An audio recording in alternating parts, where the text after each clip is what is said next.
Welcome to the Consumer Finance Podcast. I'm Chris Willis, the co-leader of Troutman Pepper Locke's Consumer Financial Services regulatory practice. And today we're going to be taking a dive into both the past and potential future of redlining under our country's fair lending laws. But before we jump into that topic, let me remind you to visit and subscribe to our blogs, troutmanfinancialservices.com and consumerfinancialserviceslawmonitor.com. And of course, don't forget about all our other great podcasts, the FCRA Focus, Payments Pros, Moving the Metal, our auto finance podcast, and the Crypto Exchange, all about the crypto and digital assets industry. All of those are available on all popular podcast platforms. And speaking of those platforms, if you like this podcast, let us know. Leave us a review on your podcast platform of choice and let us know how we're doing. Now, as I said, today we're going to be taking a deep dive into both the past and potential future of redlining. And I've got two guests joining me for this conversation.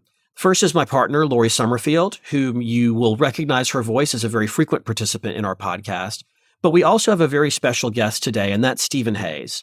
Stephen is the co-managing partner of Relman Colfax, which is a civil rights law firm. And Stephen has the distinction of not only representing consumers on civil rights questions, including very frequently fair lending questions and fair housing questions, but also regularly providing compliance advice to industry actors, again, relating to those subjects, civil rights, but particularly fair lending. He's really a very well-known figure in the fair lending community, and I'm really happy to have him on the podcast with us today. So, Stephen, welcome to the podcast. Thank you. I'm very excited to be here. And Chris, thanks for having me again. So, Lori, thank you, too, for being on. Why don't you kick off our conversation? Because I think the best place to start with the discussion of the past and future of redlining is to start with what I think of as the traditional understanding of what it takes, what bad things does someone have to do in order to be accused of mortgage redlining as it has been traditionally defined. So can you take us through that, Lori? Sure. Let's start with the legal theories that are actually used traditionally to bring a redlining case, because I think that's important for the audience to understand first. So since the early 1990s, the DOJ, HUD, and the federal banking agencies recognized redlining as a form of disparate treatment. And that's a type of intentional discrimination that violates the federal fair lending laws, like the Fair Housing Act and the Equal Credit Opportunity Act. For example, back in 2009, when the FFIEC issued the interagency fair lending examination procedures, the agencies defined the term redlining as a form of disparate treatment discrimination, whereby a lender provides unequal access to credit or unequal terms of credit because of the race, color, or national origin of the residents of the area where the mortgage applicant either resides or seeks to reside. And even as recently as 2019, in a redlining consent order with an Indiana bank, the DOJ continued to use the term redlining using that definition. So in order to establish a redlining case, the federal government has to prove that a financial institution acted intentionally because of the race or ethnicity of a particular neighborhood. But in terms of the types of indicia that the federal agencies look for in a redlining case, they typically look for Home Mortgage Disclosure Act data first to see if there's any disparities in either mortgage application or mortgage origination volume. But then they also have to look at other factors to see whether there's any other supplemental information that could present evidence of a lender's weaker performance in minority neighborhoods.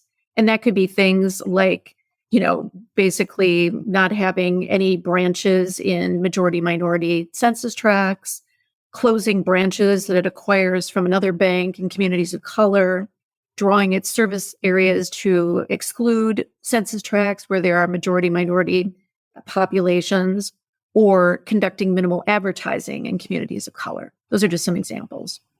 Got it. So, Lori, I think that's a great description of at least my traditional understanding of redlining. But Steve, let me switch to you now, because during the Biden administration, redlining became an incredibly high focus point of all the federal regulators. And in fact, in the fall of 2021, there was an interagency sort of whole of government initiative announced, the Combating Redlining Initiative, led by DOJ, but also joined by the federal banking regulators, HUD, and others. And so we saw an outpouring of activity related to redlining during the Biden administration, some of it public and some of it confidential in places like supervision. And so I think there is a perception in industry that redlining really changed during the course of that initiative. And you've written a recent article about that subject, and I wanted to give you the opportunity to talk about your perceptions of redlining as it existed during the Biden administration. Yeah, I'm happy to talk about that. And I think that you're right. We should distinguish what was happening in public enforcement actions, the complaints and the consent decrees that we saw filed, and then confidential supervisory activity. And I think that's an important thing to distinguish, because in the public enforcement actions that we saw, I think really nothing changed, in the sense of Lori did a great job of running through traditional factors that are used and have been for decades used as circumstantial evidence to show that a lender intended not to serve minority areas. So those are: where our branch is located, where did advertising go, how were assessment areas drawn. And in fact, actually, we got some additional evidence in the past several years, which were employee statements that described communities and people of color in derogatory and racist terms. Some of that language was quite shocking to see. And we also saw repeated warnings by internal compliance folks and by regulators that an institution had fair lending, redlining risk, and those warnings were ignored. And then we saw the comparative statistical evidence. So all of that evidence actually existed in every public enforcement action to some extent. Not all of them had the racist comments, but many of them did. So I think if we look at those public enforcement actions, there's really very little that changed. The article that you referenced that I wrote for the American Banker was in response to a white paper that the American Bankers Association had written about redlining. And that white paper was really making the case that you just alluded to, which is something is different right now with respect to the Biden administration, how they're bringing it. And I will give this caveat, which is I think really maybe they were channeling some frustration with things that occurred in the confidential supervisory process. They directed their criticism to public enforcement actions. And I think that their descriptions of those actions were inaccurate. And if you'll give me a second, what I'd like to do is actually just take a step back and state something really obvious, which is one of the reasons that I wrote this response. We're in a really pivotal time right now for fair lending, and actually for the federal regulatory apparatus generally, which is we have an administration that's taken very extreme positions, not just with respect to fair lending, although they are, but with respect to financial regulation. And I say this to not just to suggest that we should be skeptical of what's coming out of the government, but to make a bigger point, which is we're all faced with a question, and by we, I mean financial institutions, lawyers, trade groups, advocates, public servants. And that question is, do we want to maintain the federal regulatory system that we have had and that this administration is trying to dismantle right now? And I think we should. Like, people might have complaints about it, but we sort of understand how to do compliance. When companies make a good faith to comply, they are generally able to. I'm confident the counterfactual without this system would have been much worse for institutions and for consumers. And if we don't maintain this system, we're going to have a very unpredictable federal regulatory system and a very, very unpredictable state regulatory system. So why is this tangent relevant? I want to bring it back to that ABA white paper that I responded to. I think that there were claims in that white paper that essentially were articulating theories that would delegitimize not just redlining, but fair lending actions generally. And it felt like this is a moment where we have to have some credibility. And by we, again, I mean every actor I just mentioned, including financial institutions and trade groups. And credibility won't exist tomorrow if institutions appear implicit today in what is a dismantling of the system. So to bring it all back to this, if you read this white paper that the ABA wrote, I think it really amounts to a rejection of redlining as a legal theory. And then in fact, in September, HUD issued its own memorandum, which I read to be a rejection of redlining as a legal theory, essentially saying it is not illegal to redline. I don't think that ABA members want to be on that side of the argument. I don't think that they want to say we are on the same side as this administration, which essentially is dismantling this state. And so how do we get there? If we look at the actual public enforcement actions, they had all the evidence that we've seen historically. You know, if we ask the question, if an institution wanted to redline a community, how would it do that? It would decide to not market there. It would decide to close branches that are located there. It would decide to draw its community assessment area to exclude that. It would speak about those communities in racist terms. And so we see all this evidence.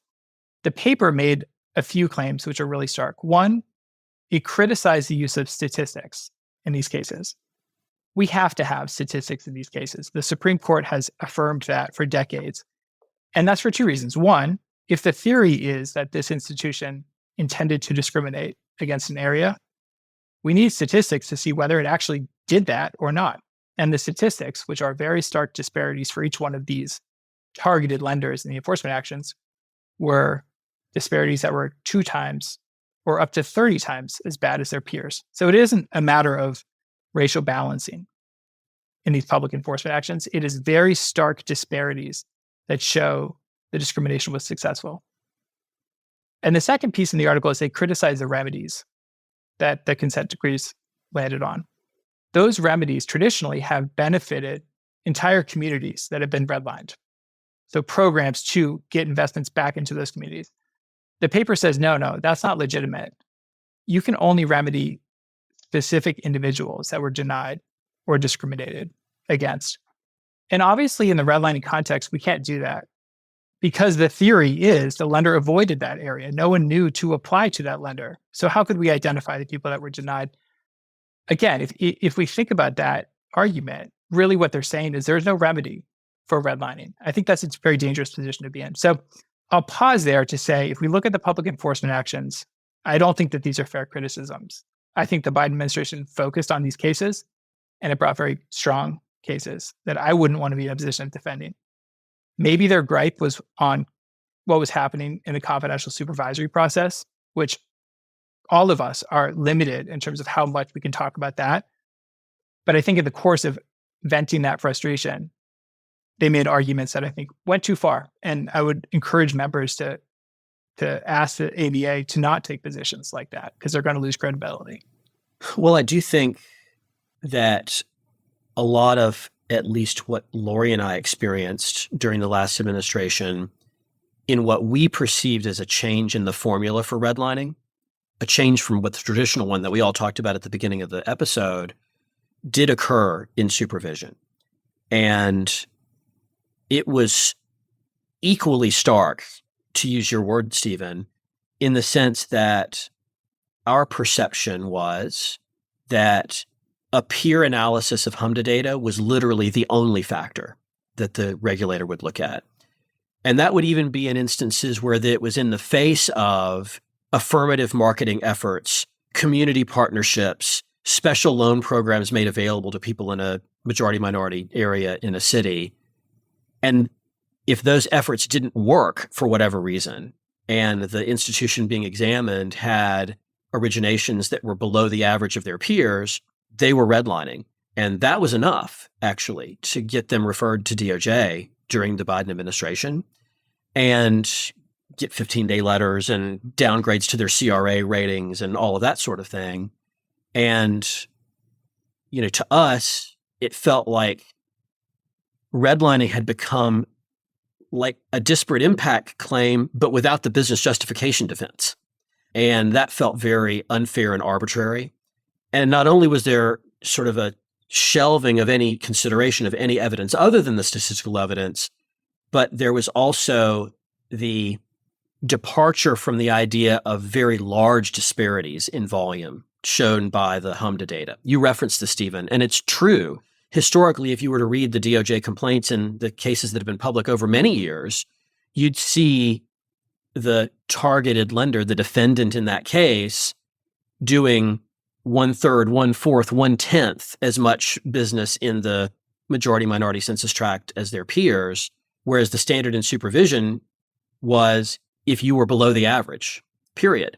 What our perception was that drove then the fear of being in the bottom half. First of all, there was always somebody in the bottom half because anybody who vaulted themselves up into the top half was going to push someone else into the bottom half. And so it created this arms race between mortgage originators of ever escalating special purpose credit programs. And they generally were oriented around down payment or cash to close assistance, with the dollar amounts of those escalating over time as institutions tried to get market share in those areas to avoid the accusation of redlining by their prudential regulator. And to us, not only was that not consistent with our traditional understanding of what it actually means to engage in redlining, but it also didn't make sense from a policy standpoint because it didn't do anything to promote the availability of mortgage credit in those areas. And in fact, we've heard from a lot of industry players that the loans made under those escalating special purpose credit programs came to perform very much worse from a delinquency standpoint than loans without them. And so, it takes us back to the old, accusation during the subprime mortgage crisis that it was wrong to make loans to people who didn't have a demonstrated ability to pay. But I felt like the redlining push sort of forced mortgage originators into that, again, through the supervision process. And I know that we're going to talk in a minute about how redlining is still here and may return at the federal level in the future. But the one thing I would wish for is to not have a return to that. Lori, do you have any comments on that? Yeah, I absolutely agree with your perception, Chris, because I was in the trenches with you working on these client matters that stemmed from fair lending examinations and what rolled into supervisory issues or came at the financial institution from just a pure investigatory perspective. So I think another point worth mentioning is that often we saw, especially the federal banking agencies, sometimes disregard its own fair lending examination procedures to reach the outcome based on mere HMDA data evidence. For example, the OCC's Fair Lending Examination Manual has a laundry list of additional factors that need to be considered in addition to HMDA data. And you had mentioned that, Stephen, in your remarks. But we sometimes saw the agencies ignore those factors and proceed with redlining investigations just based on mere HMDA data, as Chris indicated. Yeah, so Stephen, just want to give you the opportunity to comment on that and with your thoughts. Yeah, I think to the extent that what you're describing was happening in supervision, those could be very fair criticisms. Fair lending should not be a got you exercise, including for redlining. So we could debate what was happening in that supervisory space. Again, though, I don't think that was happening in the public enforcement action space. And I think it is what you described could be credible criticisms, but I don't think that it's credible to argue that the use of statistics in the public enforcement actions raises a constitutional problem, for example, or that remediating efforts that benefit entire communities raises a constitutional problem. I think that's actually not a credible argument. And so we should keep the criticisms in the space that you described, which is if it looks like fair lending is becoming a got you exercise in the supervisory space, that's a legitimate conversation to have. And actually, that's one that would establish credibility among these actors to do that. To the extent you're describing those criteria in supervision, we should have that conversation. I'd be interested if you thought any of the public enforcement actions reflected anything at that level. I didn't see any that I thought did. I would also, one issue I would note too is at least in the special purpose credit programs that I'm familiar with, I didn't see rates of default that were higher than what you would expect for an FHA program or other similar program that are designed for folks that otherwise wouldn't qualify for a mortgage. So that wasn't my experience, and I didn't have the same concerns. Certainly, I saw a lot of special purpose credit programs and a lot of data coming out of those. I didn't see any concerns that we were venturing into some sort of predatory mortgage scenario. What I saw were actually very legitimate efforts by lenders, whether it was to avoid a redlining issue or because they were interested in the programs generally.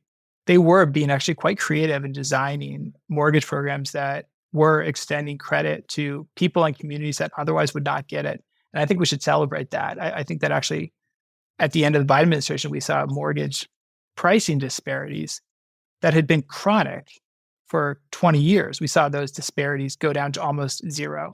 And I would attribute the fair lending enforcement efforts and the special purpose credit programs as contributors to that decline. And we should celebrate that too. Thanks, Steve. Lori, do you have any thoughts on this before we leave this topic? Yes, Chris, I'd like to add a few comments. First of all, I'd like to say that I respectfully disagree with Stephen's statement that the ABA lacks credibility by issuing this redlining white paper. As one of the primary trade associations for U.S. banks, I think the ABA is a highly credible trade group with a great deal of integrity, and I'm certain they put a lot of time, effort, and thought into this white paper before issuing it, including gathering information from their members about their experiences. And I think the white paper makes certain very valid points, even if there isn't a clear dividing line in the paper between redlining consent orders and redlining allegations in a supervisory context. Chris, as you and I know, certain banks were indeed unfairly targeted for alleged redlining practices during the Combating Redlining Initiative, often on the basis of HMDA data alone without other factors, as we've just discussed in this podcast. And DOJ's cases do sometimes rely on the disparate impact legal theory instead of disparate treatment, even if they don't clearly acknowledge or distinguish it. And finally, I think there are always two sides to a story. Consent orders and press releases are always written by federal regulators, so there are often facts that are favorable to lenders that don't appear in them. So I just wanted to make these points before we left this topic.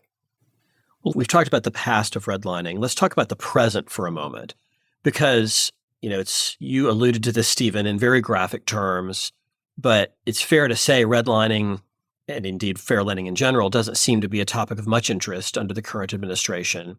So is there still redlining in play for industry participants over the next 3 years? We're going to talk about a future Democratic administration separately in a minute, but for the remainder of this Trump 2 administration, is redlining just gone, or is it something that we still need to concern ourselves with? I agree with you. I don't think this federal administration is going to be focused on redlining, although I will make the point that when the OCC changed its exam manual to eliminate references to disparate impact, it also included a statement that said, we will continue to look at HMDA data to the extent it's relevant to disparate treatment. And as Lori said, redlining has always been conceived as a disparate treatment issue. So I don't think it's likely to come back at the federal level, but they've certainly left it open. We can't fully divorce the future administration from what's happening now because the statute of limitations will cover this period if there is a future Democratic administration. And redlining, of course, looks at disparities year over year. And so ignoring redlining compliance now and not following through on action plans now will increase disparities, and they'll get worse and worse over the next few years, which is exactly the period that the next administration will be looking at. So from a compliance perspective, it would be a mistake to act as though redlining is not a threat. We also have seen a lot of interest from state AGs in redlining issues. And historically, we've seen some state AG actions that are redlining actions. Cities, too, have brought redlining actions. But we as a firm have had state AGs reach out to us interested in exploring how do you develop a redlining case? What does this look like? So I think we could probably expect to see some state AG redlining actions. And then private actors can also bring redlining action. So fair housing centers and other advocacy organizations are getting more sophisticated at looking at HMDA data and other indices of redlining. Those don't always result in public enforcement actions. Sometimes they do, but they can also result in conversations with institutions that lead to agreements to improve practices. So I think all of those continue to be in play. Yeah, I think those are all very good points. And you made the point that if we have a Democratic administration, the statute of limitations includes everything that's happening now. And let me make another couple of comments and then let you respond to it, you and Lori both, which is, I first believe that most, if not all, of the things that the current administration is doing at the federal regulatory level via executive orders or actions of the regulators themselves under the direction of the administration can with just as much ease be redone or undone by a future administration. So I think it's important for us all to remind ourselves that much, if not all, of what we see today shouldn't have the stamp of permanence affixed to it in our minds. Second, my belief is if you were to have a Democratic administration follow this one, there would be a great desire not just to undo what this administration has done, but to try to make the case publicly that the relaxation of regulation in the financial services industry created a situation where industry misbehaved, and to create public examples of that, which necessarily requires not just vigorous enforcement by the federal regulators again under a future Democratic administration, but specifically for them to look at conduct that occurred right now between now and the next presidential election. And so in addition to just thinking in the abstract of, oh, well, we may have another Democratic administration someday, and when that happens, they'll go back to where they were before, I don't think that quite captures it in my mind as I foresee it, because I foresee it being just as vigorous in the opposite direction as what we are seeing from the Trump administration today. Those are just my thoughts about what may happen from having observed the industry. But I'd love for you and Lori to react to that, and because I think it informs our, and by our, I mean the industry's behavior today. Well, Chris, I'll weigh in first on those comments you just made. And you and I have talked in the past about regulatory whiplash and how these pendulum swings are becoming more extreme between Republican and Democratic administrations. So like you, I absolutely concur that if a Democrat was to assume the office of the president in 2028 or beyond, we would see a return to what we experienced during the Biden or perhaps the Obama administration. I think the federal government would be inclined to pick up the combating redlining initiative where they left off. I also think that because of ECOA's 5-year statute of limitations, that would cover the entire Trump 2.0 administration. So financial institutions would be well advised to just simply stay the course and maintain strong fair lending risk management programs that include robust redlining analyses to mitigate those types of risks. Stephen, what's your view? I fully agree. And I think it ties into the point that I tried to articulate earlier, which is I don't think any institution or trade group or lawyer or anyone should look like they're trying to exploit this moment in a way that undermines fair lending to a significant degree. And we saw institutions take similar positions in the past. So during the first Trump administration, many financial institutions, very large ones, came out and said, now is not the time to dismantle disparate impact, for example. I think that calculus is even more important now to really think about, let's make sure that positions that we're taking don't look like they are designed to exploit this moment. One point I would make too, Chris, which might tie into something I know we are going to talk about, is what does the future of redlining look like, not just with respect to new administration, but substantively. And this ties into what's happening in this moment now too, which is I think one of the real futures of redlining will be about digital advertising. And we know that technologies allow lenders to essentially pre-screen prospective applicants through marketing, not just based on their interests, but based on things that look a lot like eligibility criteria for those prospective applicants. That's the easiest way for an institution to redline. If an institution says we only want applications from white people and white communities, it's not hard to do that through targeted digital advertising. We've seen lawsuits from the National Fair Housing Alliance and from DOJ alleging that sort of behavior. We've seen that Washington Lawyers Committee filed a lawsuit in the educational space this year, which survived a motion to dismiss. That's a real problem. It's not hypothetical. Right now, I think this CFPB should say that's the easiest way for a lender to evade ECOA, and we won't permit it. We're going to expand Regulation B's coverage so that it clearly prohibits that type of evasion of the act. And instead, this current CFPB has decided to restrict the application of ECOA and Regulation B to pre-application conduct. It's proposed that, in fact, no, we don't want ECOA to apply really to almost any pre-application conduct. I think that's a huge mistake. And if we think about that as the future of redlining, that sort of digital redlining, we should ask this CFPB now to acknowledge that.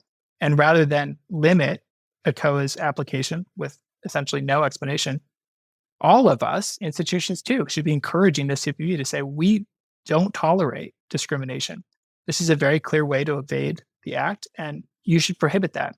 So again, I think that redlining is not going to go away. I think we're going to see it come back. And I think this type of change by the CFPB limiting the applicability will essentially light a fire under a future CFPB who will take those steps and expand the coverage of Reg B to clearly prohibit that. And institutions should be ready for that. Yeah, I do want to engage with you a little bit on that because I agree with you in my experience that is typical for financial institutions to use criteria to target advertisements using two a prediction of two things, essentially. One, is this consumer somebody who will want or be interested in or need the product? And number two, if they apply, are they likely to be approved? I have always considered that to be a perfectly good business justification on both fronts. You have to advertise a product, and that seems to be the class of people you want to advertise to, who satisfy those two criteria, because you don't want to advertise to people who are going to get declined. That just creates a bad experience for them and wastes everybody's time and money.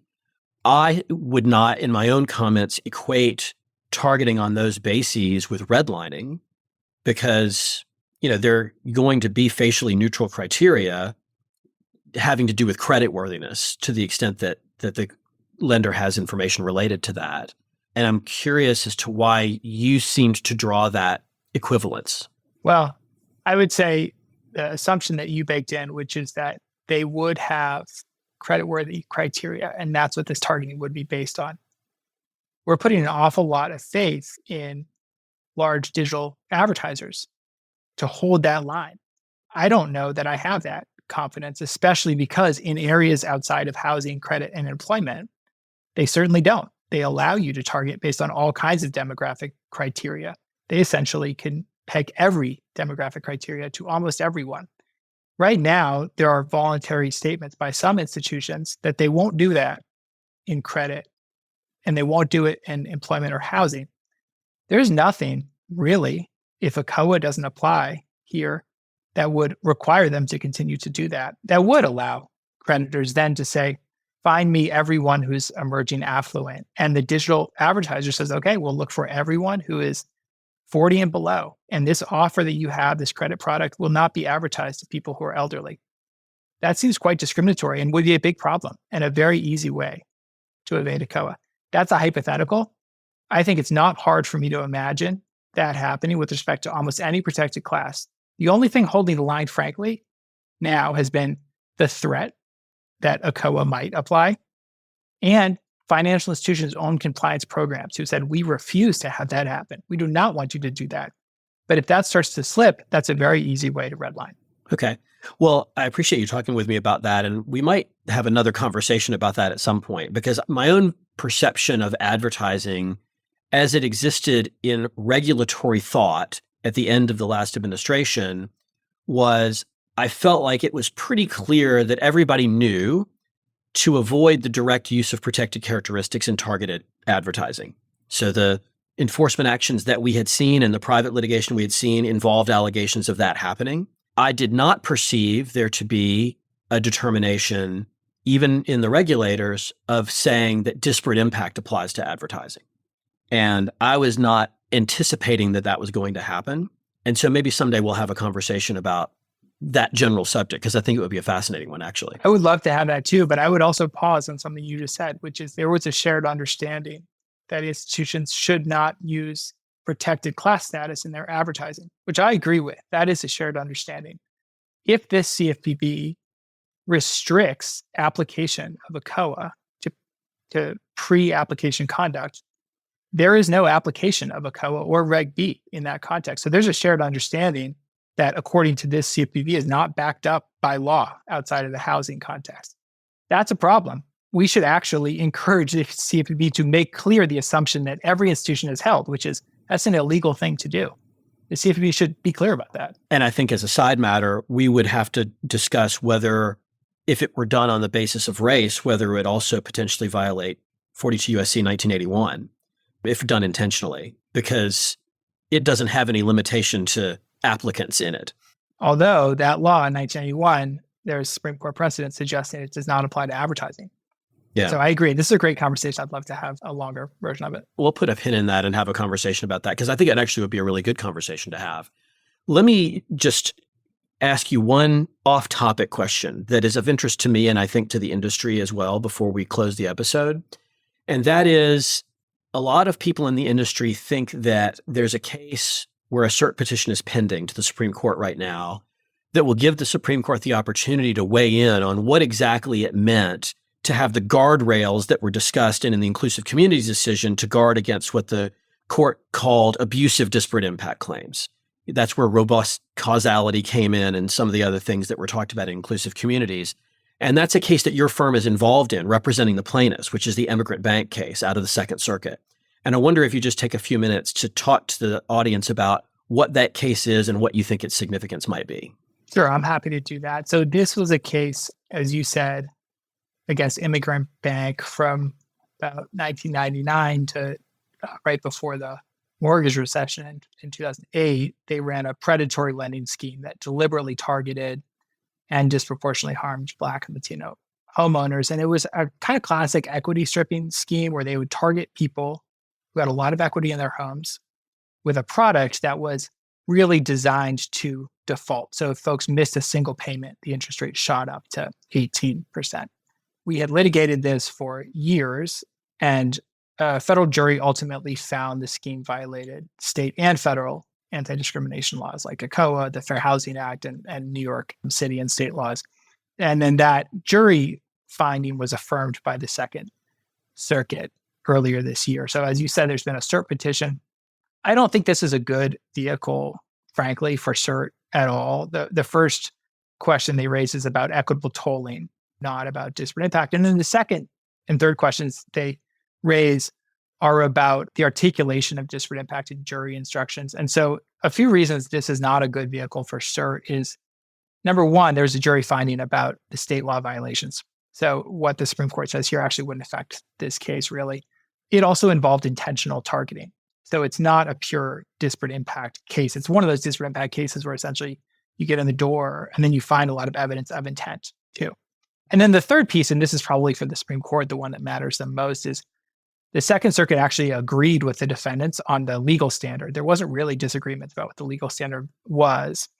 It is about whether the jury instructions adequately conveyed that standard, which is a very case-specific application. And so it's not a pure legal question that is a nice vehicle to tee up to the Supreme Court. So I don't expect cert to be granted on that case. Although it's a very important case that we've litigated for, I think, 15 years, and the plaintiffs really deserve to finally get that remediation. Yeah, well, thank you very much for the description of that case. And we'll see if the Supreme Court takes the case or not. But thank you very much for your description of it. And of course, thank you to you and to Lori for being on the show today. And thanks to our audience for listening into today's episode. As I reminded you at the beginning of the show, don't forget to visit and subscribe to our blogs, troutmanfinancialservices.com and consumerfinancialserviceslawmonitor.com. And while you're at it, why not visit us on the web at troutman.com and add yourself to our Consumer Financial Services email list. That way we can send you copies of the alerts and advisories that we send out from time to time, as well as invitations to our industry-only webinars. And of course, stay tuned for a great new episode of this podcast every Thursday afternoon. Thank you all for listening. Copyright Troutman Pepper Locke, LLP. These recorded materials are designed for educational purposes only. This podcast is not legal advice and does not create an attorney-client relationship. The views and opinions expressed in this podcast are solely those of the individual participants. Troutman does not make any representations or warranties, expressed or implied, regarding the contents of this podcast. Information on previous case results does not guarantee a similar future result. Users of this podcast may save and use the podcast only for personal or other non-commercial educational purposes. No other use, including without limitation, reproduction, retransmission, or editing of this podcast may be made without the prior written permission of Troutman Pepper Locke. If you have any questions, please contact us at troutman.com.